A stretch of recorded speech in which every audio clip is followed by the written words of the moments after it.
కర్నూలులో మంత్రి టీజీ భరత్ అనుచరుల ఆగడాలు రోజుకు పెరిగిపోతున్నాయి. ఎక్కడ జాగా కనిపిస్తే అక్కడ వాలిపోయి భూ కబ్జాలకు పాల్పడుతున్నారు.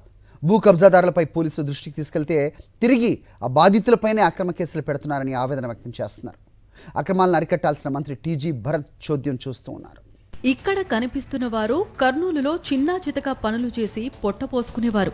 తమ సొంతింటి కలను నిజం చేసుకోవాలని కష్టపడ్డ సొమ్ముతో కర్నూలులో జోహారపురం పరిధిలోని సర్వే నంబర్ 161లో శివప్రియ వెంచర్లో ఫ్లాట్స్ కొన్నారు. 2004వ సంవత్సరంలో కొనుగోలు చేసిన వీరు తమ కలను సాకారం చేసుకున్నామని అనుకున్నారు. అయితే మరోవైపు డబుల్ రిజిస్ట్రేషన్తో సామాన్యులపై మంత్రి టీజీ భరత్ అనుచరులు దౌర్జన్యంగా చొరబడ్డారు. ఈ భూమి తమకు సంబంధించిన వ్యక్తులకు చెందిన భూమి అంటూ ఎవరూ మీకు అమ్మలేదంటూ సామాన్యులపై బెదిరింపులకు దిగారు. నిర్మించుకున్న గృహాలను జేసీబీలతో దౌర్జన్యంగా కూల్చివేశారు. కర్నూలు జోహారపురం గ్రామ పరిధిలోని శివప్రియ వెంచర్లో గత కొన్నేళ్లుగా కొట్టాలు వేసుకున్న తమపై మంత్రి టీజీ భరత్ అనుచరులు దాడులకు తెగబడ్డారని బాధితులు ఆందోళన వ్యక్తం చేశారు. ఈ దౌర్జన్యంపై బాధితులు కోర్టుకు వెళితే కోర్టు సెలవు దినాలుగా ఉండటంతో కబ్జాదారులు మరింత రెచ్చిపోయారు.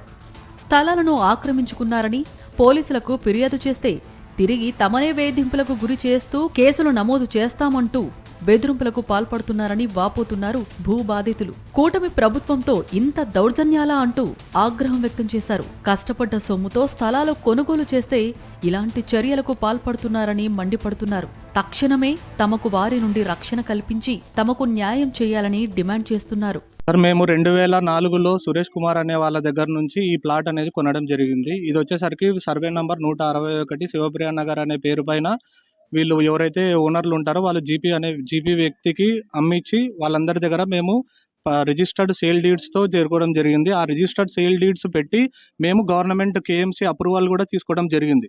సో కేఎంసీ అప్రూవల్ తీసుకున్న తర్వాతనే మేము ఇక్కడ వర్క్ స్టార్ట్ చేయడం జరిగింది. సో వర్క్ స్టార్ట్ చేసిన తర్వాత కూడా వీళ్ళు వచ్చేసరికి మనకు వర్క్ జరిగేటప్పుడు కూడా తీవ్ర ఇబ్బందిగా గురి చేశారు. మంత్రి టీజీ భరత్ అండదండలతో కబ్జాదారులు రెచ్చిపోతున్నా పోలీసులు చోద్యం చూస్తున్నారంటూ భూ బాధితులు లబోదిబో అంటున్నారు. రక్షించాల్సిన పోలీసులే భక్షిస్తే తమ గోడును ఎవరికి చెప్పుకోవాలంటూ నేలచూపులు చూస్తున్నారు.